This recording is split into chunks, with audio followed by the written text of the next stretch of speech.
God, yun ang boom! Yung cringe. Millennials over 13 sising they look young.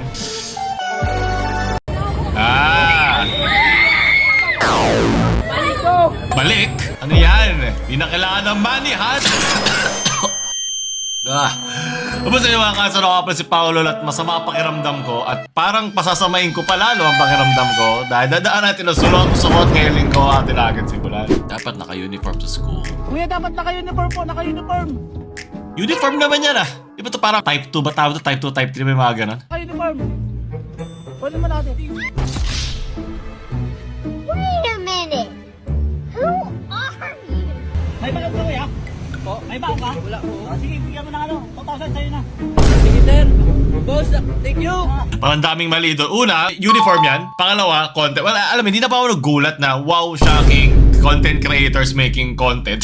Pero, ano lang siya, hindi lang talaga maganda lasa niya sa dulo ng dila mo pag nalaman mong may pera involved. Tapos, alam mo yun, hindi pa tama yung rules mo. Pero nagkaroon siya ng issue dahil si Chris Vlog. So sa TikTok, gumagawa siya ng ganito mga money hunt ba tawag dito. Basta yung ganito yung nasa loob siya ng kotse. Tapos, ayan, may pera.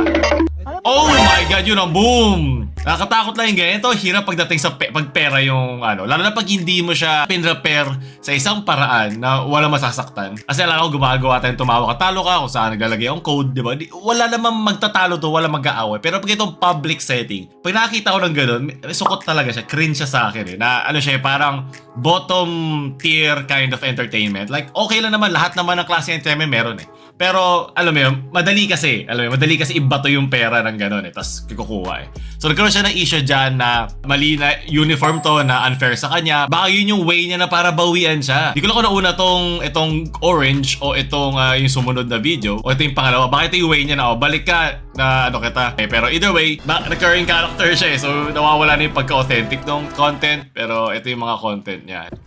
Sige, ate ko naman na po. Bagal ang mata. Di ka pwede sa Tondo at Quiapo. Okay lang siya sa akin. Wala problema. Pero sukot sa akin yung mga ganitong klase video. Okay lang yun, to each their own. Tama na, ayoko na. Sukot, tatlong sukot na agad to. Sabi ng para sa estudyante lang eh. Kuya, estudyante lang.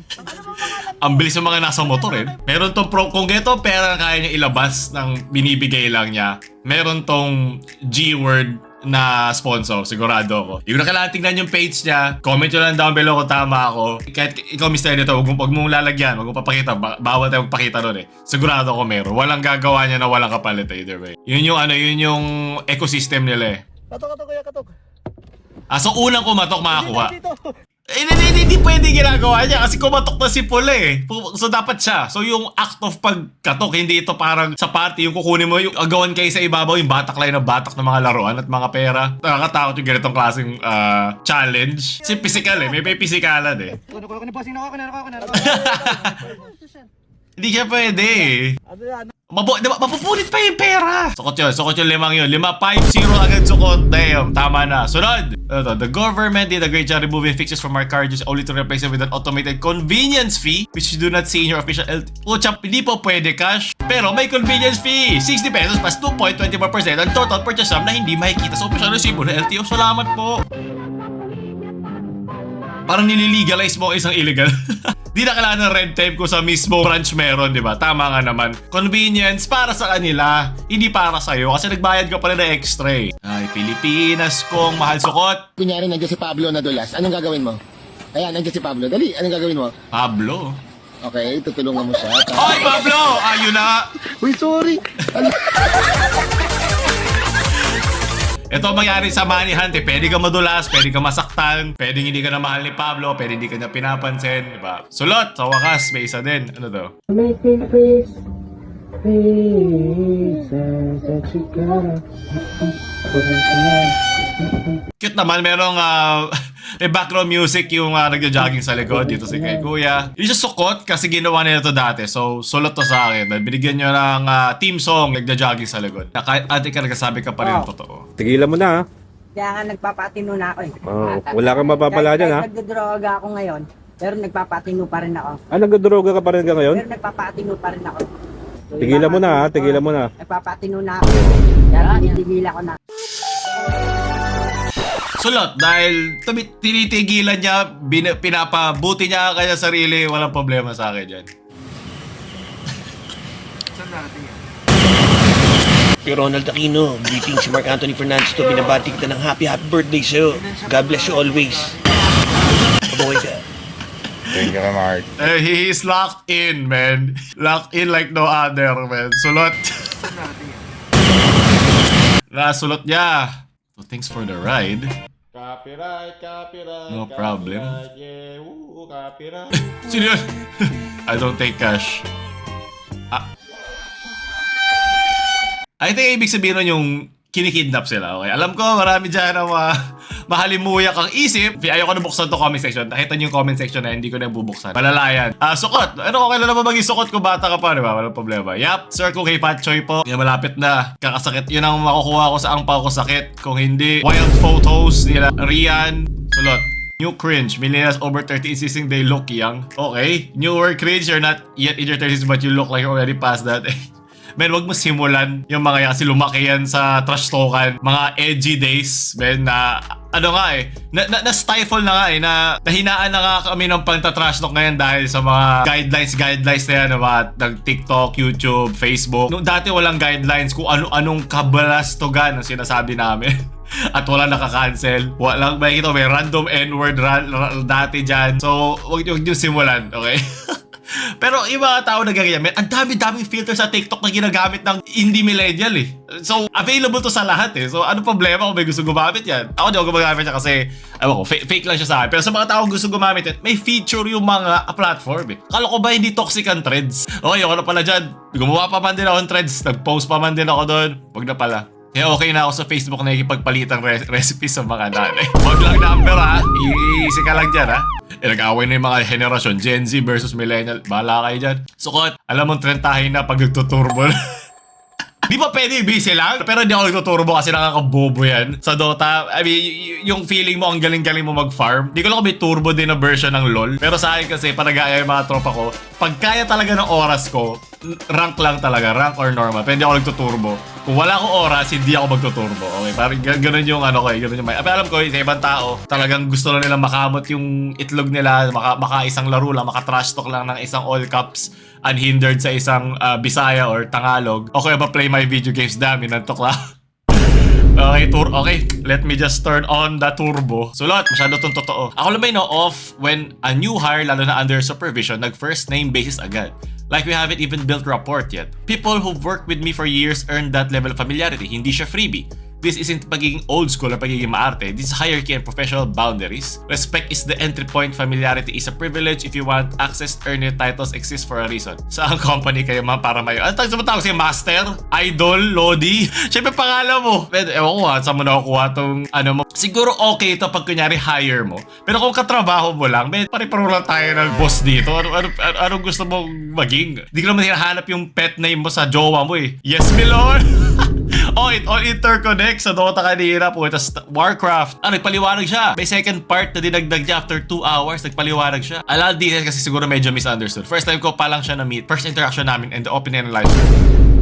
Anong gusto? Wala. Lumalim lang lalo yung hukay. Anong gusto mo tawagin niya sa'yo? Kaya pangalan mo, Pao. Mr. Pao. Okay. Gusto mo lang ba ng honoraris? Ano ba? Okay, Brownie. Copy, Brownie. Pogi. Gusto mo, Pogi. Tawag ko sa'yo. Pogi. Bahala ka niya, sukot.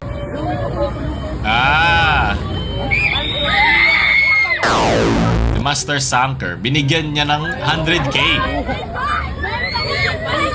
Balik? Okay. Content lang. 200 ba yun? Isang 500? Asim. Meron siyang video doon na na-delete na eh. Umabot ng 20 million views. Si Master Sanker, meron siyang 6.4 million followers pero mas marami pa siya sa TikTok at nagpo-post siya ng mga reels or mga videos na namimigay siya na wala na dito. So, papakita sa inyo ni Michelle dito yung original. So, meron siya doon binigyan ng 100k daw. Tapos, may video sa kanya na binabalik yung pera.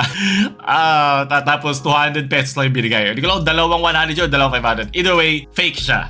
So, maganda siyang callback doon sa kanina na namimigay ng pera. Ito yung mga na pwede mo namang gawin, content creator ka naman, pero alam mo na anong uri ka ng content creator, di ba? Sa dami ng mga ginagawa na mga skits at pranks, nawawala na yung authenticity nila. At yan, makikita mo nga dito na ito pala yung tunay niyang ginagawa. Nakahawak ka na ng pera na pwedeng baguhin yung buhay mo. Tapos ginawa ka lang for content at binigyan ka ng 200. Sobrang lakas na talaga ng social media. Ngayon napansin ko, ewan ko dahil nasa industry lang ako noon, palala na ng palala yung paraan nila para magkaroon ng virality o ng views. Kasi pupunta siya sa iba't ibang bansa, tapos may dala siyang ganitong briefcase, tapos bibigyan niya ng ganyan. At tatanungin pa niya, if I follow, do you follow me? Malalo ko tayo i-follow kung fake lang pala yung ginagawa mo. Tapos bibigyan niya ng pera. Ito sa Pilipinas. Do you follow me? Ito yung mga ayaw mo marinig sa, sa mga eskinita. Do you follow me? No, please don't follow me, please. Kindi ko. Sukot. Ano yan? Di na kailangan ng money, han? Pag nagdo-drawing ako, inuuna ko talaga yung mga dark part ng kasi para sa akin, mas madali na lang yung pag-skin tone dahil ikakalat mo na lang yung charcoal. Kayo ba guys? Hindi yun ang kinalat dito, okay? Ito ba ang fartist? Pusa na init. Shoutout sa mga artists dyan. Alam nyo na saan nyo pwede i-try. Diba? Pag maganda ang pwesto, alam mo na. Kapag pala, geto rin ako mag-video Aba nag-record, nakalabas lang yung puwet na kagano. Basta yung mga cancel, ako pala si Paulo. Effective kapag inuuna talaga yung dark parts. Tinuruan nyo pa, hayop kayo. Sunod. Ayan, naghahanap na siya ng sarili pambayad ng cat food. Hindi niya kayang unahan yung sa money hunt. Hindi siya nagkaka-follow kay Master Sanker. Mingkaniko, sulot. Yes, ito, mga trend tayo, alam yan. All Clasico! Hindi ko nga kaya nila to like iniba ng angle o iniba ng cut.